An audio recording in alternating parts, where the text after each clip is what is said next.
we're just talking about popular movies in the light of biblical truth.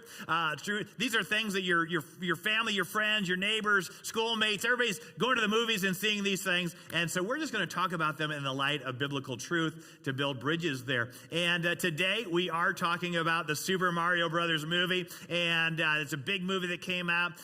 Depending on your age, video games have had a lot of progression over the years. Some of you will remember playing Pong.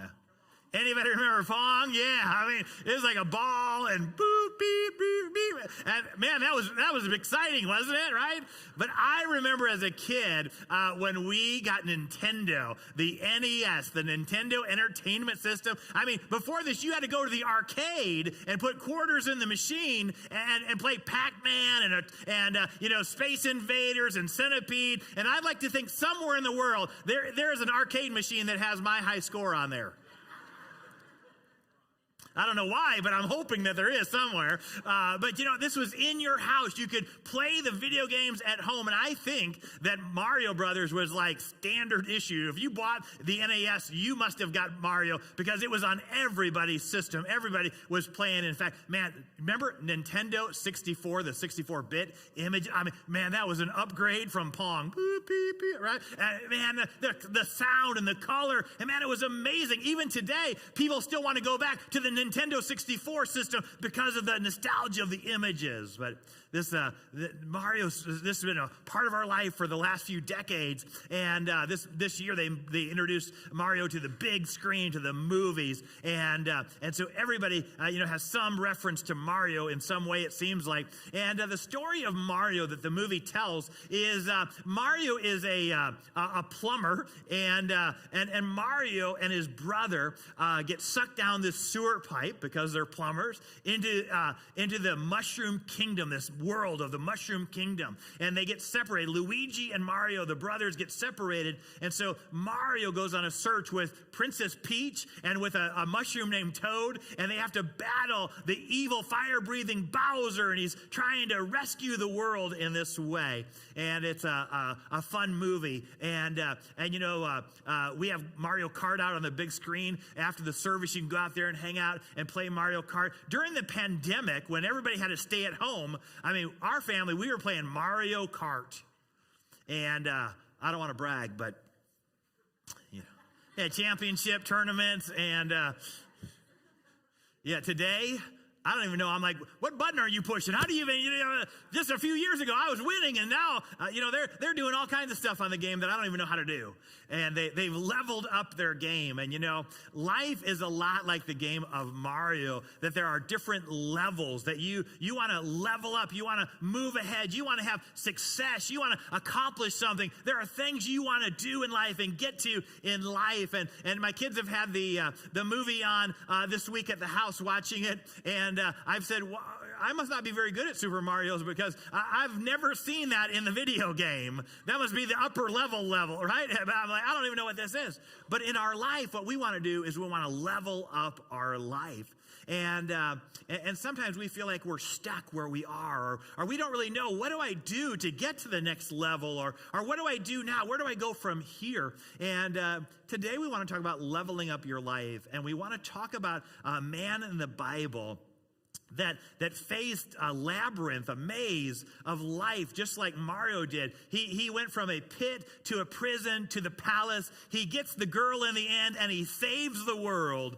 And his name is Joseph. Joseph. If you'll take your Bible with me, either your paper Bible, your mobile device, to the YouVersion Bible app, or you can look here on the screen. We'll have all the references on the screens for you to follow along with us, because we anticipated you being here today as our guests, and we want you to be a part of what's happening. And when we were introduced to this man, Joseph, we find out he's a teenager. He's 17 years old. He is the 11th son of a man named Jacob, or maybe better known as Israel.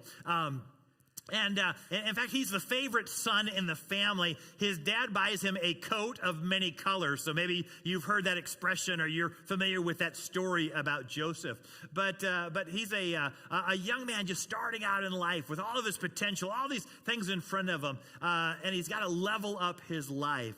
And so what do we do to level up in our life? How do we accomplish? How do we succeed? How do we get ahead in life? And I'm just going to give you 4 things today to level up your life. And the first one is this: keep dreaming. Keep dreaming. Look at verse 5, Genesis 37, verse 5. And Genesis 37, verse 5, it says this, that now Joseph had a dream, and when he told it to his brothers, they hated him even more. They hated him because he was the spoiled child, the daddy's favorite with the coat of many colors. But all of a sudden, Joseph has a dream in his life. He's dreaming about big things, about accomplishments, about things that he can do in life. The world is in front of him. The future is in front of him. He's full of dreams in his life. And you know, to level up in life, you've got to have a dream. You've got to have a dream about life. And what are you going to do? What are you going to accomplish? What does God want you to do in your life? And you know, he said that he told his brothers, and his brothers hated them. And I know so many times in our life, our dreams die prematurely because we tell the wrong people. And they say, you'll never do that. You can't accomplish that. In the Mario movie, it's Mario's dad and his former boss, Spike, who say, oh, no, you can never have your own business. You can't do that. And so many times dreams die because we tell the wrong people, and they say, oh, you'll never accomplish that. But listen, everything in life started out as a dream. Everything we have started as a dream. Somebody had to dream it up before it came into existence. You got in your car today and you rode in your car to church. Anybody ride a horse? No, you know.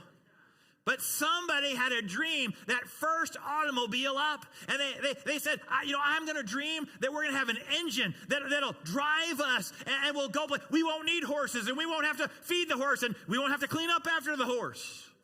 And everybody said, no, that's crazy. Everybody wants to ride horses. But look at today, everybody's driving cars, aren't they? Everything we have. And you know, it might sound crazy. It might sound like, oh, that's unrealistic. No, you'll never be able to do that. But everything we have in life started with somebody dreaming it up and making it a reality.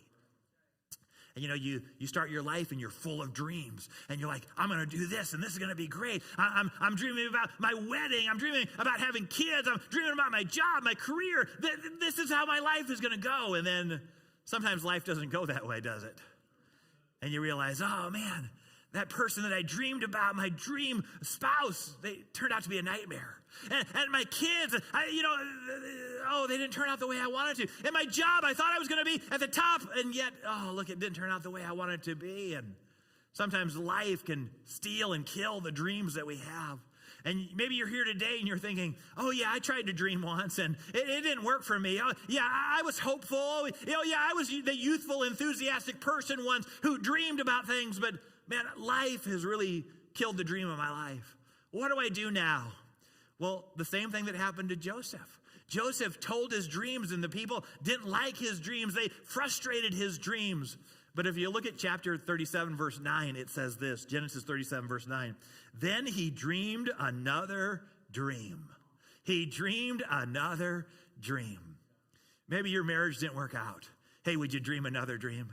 Maybe your kids, would you dream another dream? The job didn't work out. Hey, would you dream another dream about your life? There's something, maybe you say, you know what? At this point in my life, I'm retired. I've lived my dream. Everything is good. But maybe now you're wondering, is that all there is? I mean, I've worked so many years to get to this point. I've made my money. I've retired. And what do I do now? Is this all there is to life? And the answer is dream another dream. Dream another dream. What would God have you to do at this phase of your life? To dream another dream. And the truth is about Joseph. Joseph was a dreamer, and he had a lot of dreams. But you know when Joseph became successful is when he helped other people fulfill their dream. When he ended up in a prison, and he helped a baker, and he helped a butler, and he helped the Pharaoh to fulfill their dream. That's when his dream came true.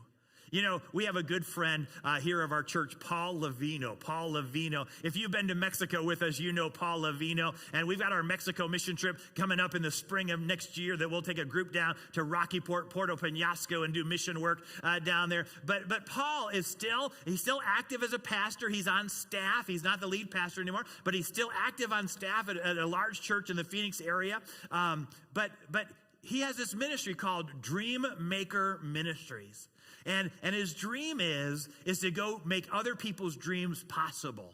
And so he takes trips of people down to Mexico because there's Mexican pastors who dream of having a building or it functioning or having a nice place or the men's rehab, helping the men get off of drugs, or the women's rehab, rescuing people off the street. Hey, there's people who have all these dreams, but they don't have the resources. They don't have the connections. And so Paul comes along, and Paul helps put people together. And he says, I love making dreams come true. In fact, he thanked me for our last financial gift that we gave to the churches of Rocky Point. He said, thanks for being a dream maker. Thanks for fulfilling the dream of people down there. And when I talked to him, go ahead, you give the Lord applause for that. And I just encourage you, be a part of it. Go and see it in reality. But I talked to him this week, and he was in Miami Airport. He was in Florida getting ready to fly to Cuba. He's in Cuba this week, and you know what he's doing?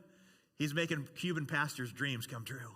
And then he's going to Rome next week, and he's all Thailand after that, and he's going all over the world. And all he's doing is saying, how can I help you dream your dream?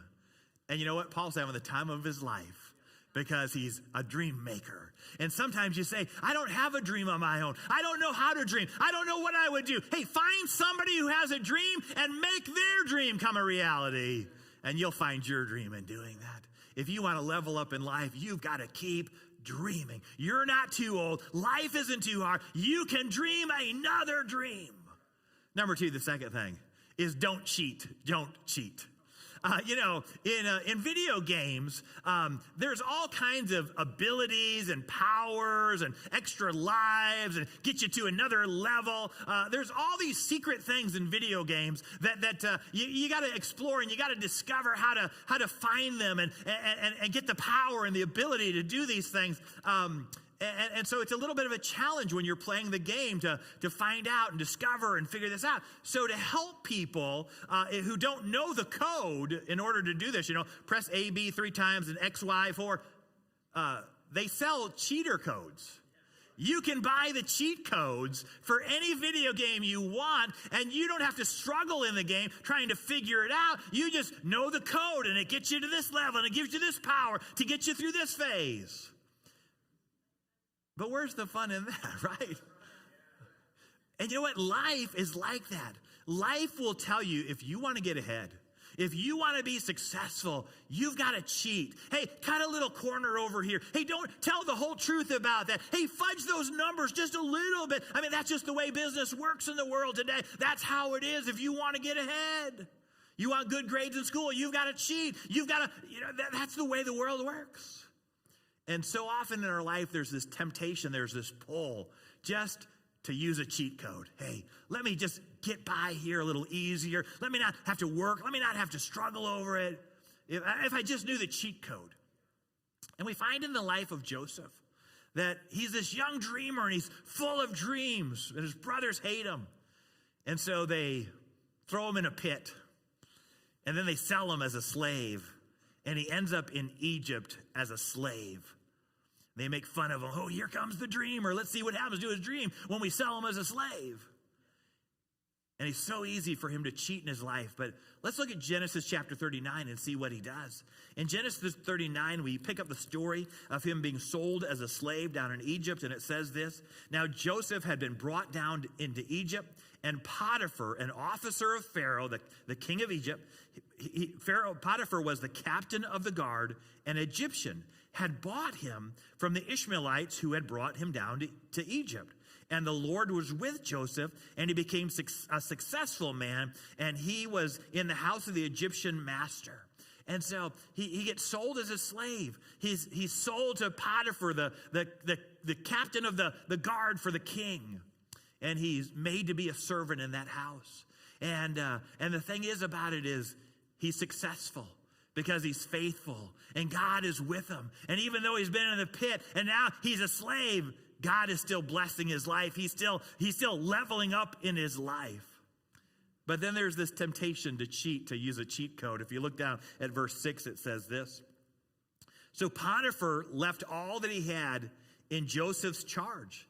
And because of him, he had no concern about anything but the food he ate. All Potiphar had to think about was what he's going to eat for the meal that day, because Joseph took care of everything in the house. And it says this, now Joseph was handsome in form and appearance.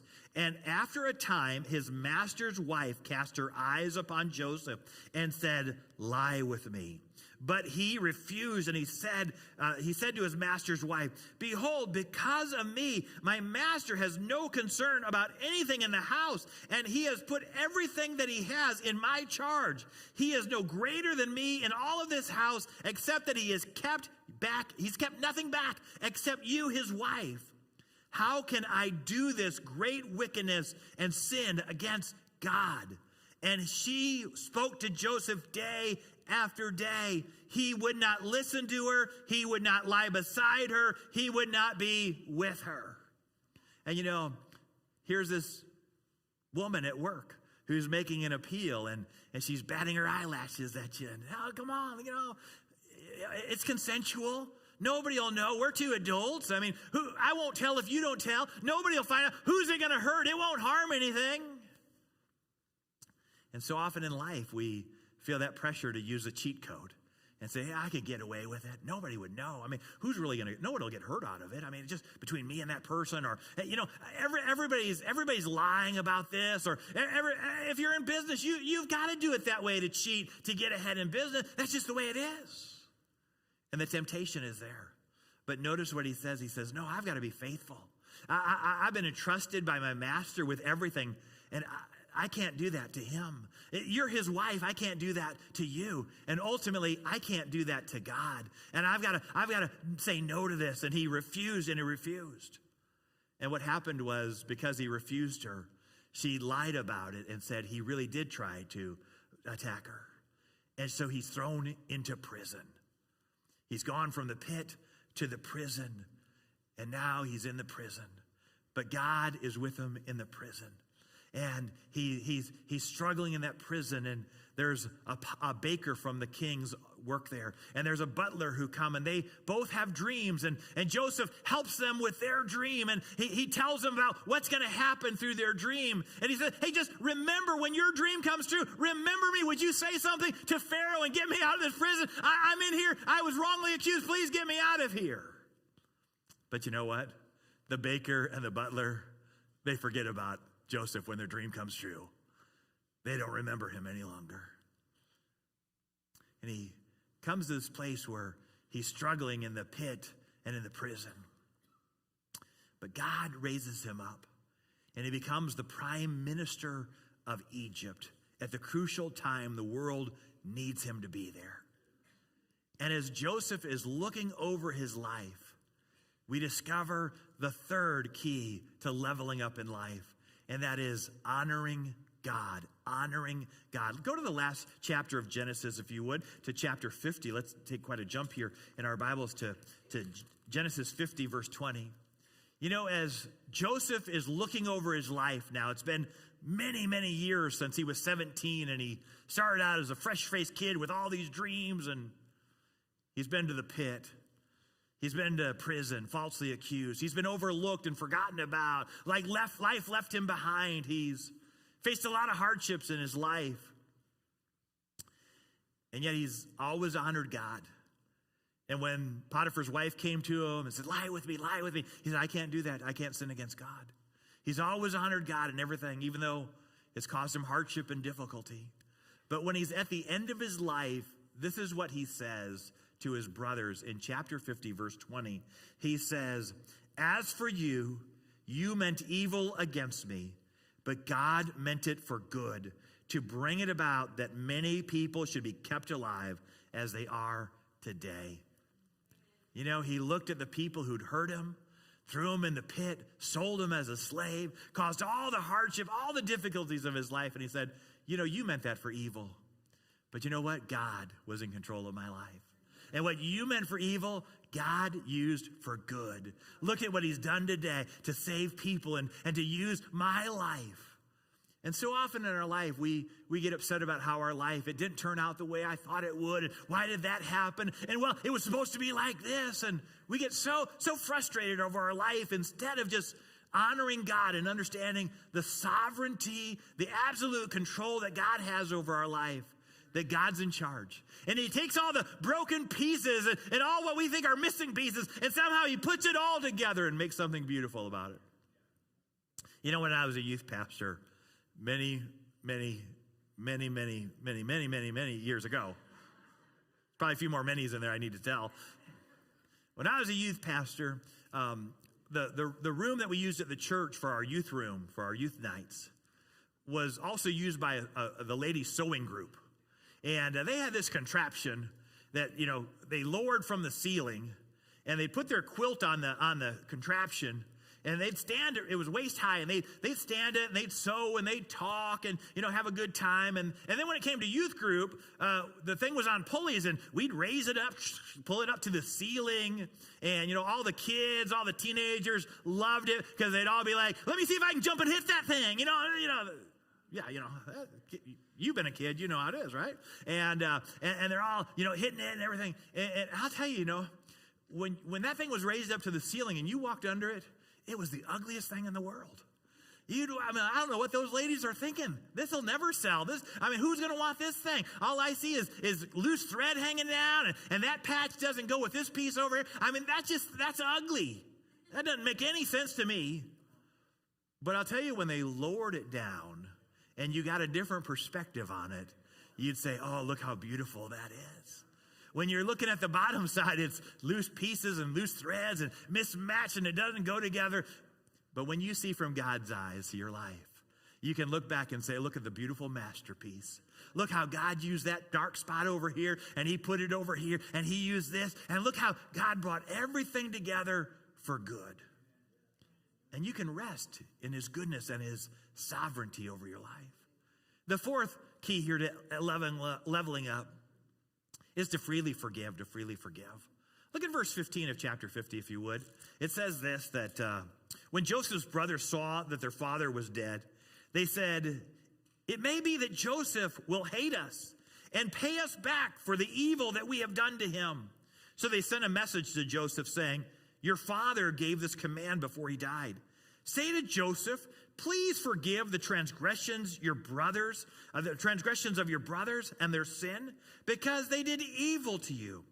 And then they said, now please, Joseph, forgive the transgression of your servants, the servants of God, of the God of your father. Sometimes we have that parent in our life who's held the family together. They're the glue, relational glue that holds everything together. And then when they pass away, the family kind of falls apart. And so they've Joseph has only treated us good because our dad is still alive. But now that he's gone, he's going to pay us back. He remembers what we did to him. How could he forget that? I know he's going to hurt us. He's going to attack us. He's going to do something bad to us now. So, hey, let's go tell him that our father's last wish, right as he was dying, was that if we would you'd forgive your brothers and be okay with them and treat them good. And they come and they say, oh, please, do what our father asked. And here's Joseph's response as he says that Joseph wept when they spoke to him. His brothers also came and fell down before him. And they said, behold, we're your servants. Do whatever you want to us. But Joseph said to them, do not fear, for am I in the place of God? He said, that's not my business. That's between you and God. I forgive you. I let it go. And then the next verse, in verse 21, it talks about how he spoke kindly to them. He comforted them. He looked out for them in the rest of his life. And in life, it's easy. If anybody had a reason to be bitter, it was Joseph. Young man, all his life ahead of all the potential, all the untapped dreams of his life, and he's sold as a slave, thrown in a pit. He's falsely accused. He didn't do anything wrong. He could be so bitter about, look how life treated me. God, why did you let this happen? And yet, he's able at the end of his life to say, you know what? I just leave that in God's hands. I forgive you. So often, we try to settle the score in life, don't we? Now I'm keeping a record. I know that I did that, man. If I ever get the opportunity, I'm going to really let them have. Oh man, if you know, I'm not forgetting they did that to me. See, I'm going to settle the score. I'm going to get even. But I'll tell you, you can't level up when you try to get even. In fact, if you're trying to keep score, you've already lost the game. And it's so easy in our life to think, I'm going to try to keep score. Who's done right? Who's done wrong in my life? And what you really got to do is just say, you know, I forgive. God's brought good out of it to me. I'm going to leave that up to God. God, let God deal with it. The things they did, they were wrong, but I'm going to let them go. You know what forgiveness does? Is forgiveness frees you. It doesn't necessarily free the other person. Forgiveness is about you. And boy, I'm not going to become bitter. I'm not going to become resentful. I'm not going to become this angry person who's holding it all inside because look what they did to me. But I'm going to let that go. And I'm going to freely forgive them. And I'm just going to let God deal with whatever it is. You know, let's talk about this message for a moment. Like, how do we take the truths that we can learn from the Mario movie and from the Bible? How do we live that out in our life? Well, let me just ask these questions, and you ask them of yourself, and those would be this. What's my dream? What's my dream? Do I have a dream? What gets me up in the morning? What am I trying to accomplish? What is it that motivates me in my life? You need a dream. And you say, I've reached my dream, or I tried that and it didn't work out. Then dream again. Would you dream again? What's your dream? Find somebody that you can trust and tell them your dream and say, if I could do anything with God's help, here's what I would do. Number 2, where am I cheating? Where am I cheating? Where am I cutting corners? Where am I not telling the truth at? Where am I dealing with something that I shouldn't be dealing with? And I think, well, nobody will know. Nobody will find out. It won't hurt anybody. Where am I cheating? Number 3 is do I recognize God's sovereignty over my life? Am I trying to manipulate my life and make it happen and do this? Or do I just rest in God is sovereign? He's absolutely in control. He can take the broken pieces, the messed up pieces, the missing pieces of my life, and he can make something beautiful out of it. Do I recognize his sovereignty and just say, Lord, it's in your hands? And the 4th and final one today is just, who do I need to forgive? Who do I need to forgive? Who's that grudge I've been nursing and holding on to? And I'm like, oh, I'm going to get them. One day I'll show them. Who's the person I need to forgive today? Because we can just let that all go today and you could be free of it. And you'll feel so good when you let go of all the pain and all the hurt and all the bitterness and resentment and you leave it in God's hands. You know, in video games, there's special features in video games where you can, power up or level up or get special ability or an extra life or things like that. In the Mario movie, there's the mushrooms or there's the power up star. If only we had something like that in life, because we can't save ourselves. We can't rescue ourselves. Even Mario in the movie couldn't rescue himself. He needed help. Each and every one of us has chosen our own way over God's way. The Bible calls that sin, and the problem with sin is there's a big I right in the middle of it. Me, my I. I choose my way over God's way. And that sin separates us from a holy and loving God. And he loves us so much, but our sin separates us. But God loves us so much that he didn't leave us in our sin. He didn't leave us in the pit or in the prison. He sent his one and only son, Jesus, to die in our place. He died on a cross and he rose again to give us power to overcome, power to be forgiven, power to have a new changed life, power to have another life, an eternal life, to live forever with him. And here's what the Bible says in the Gospel of John, John chapter 1, verse 11 and 12.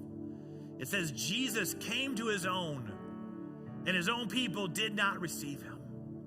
He knows what it's like to be rejected, knows what it's like to be hurt in life, to be where people don't believe in you and do things to harm you.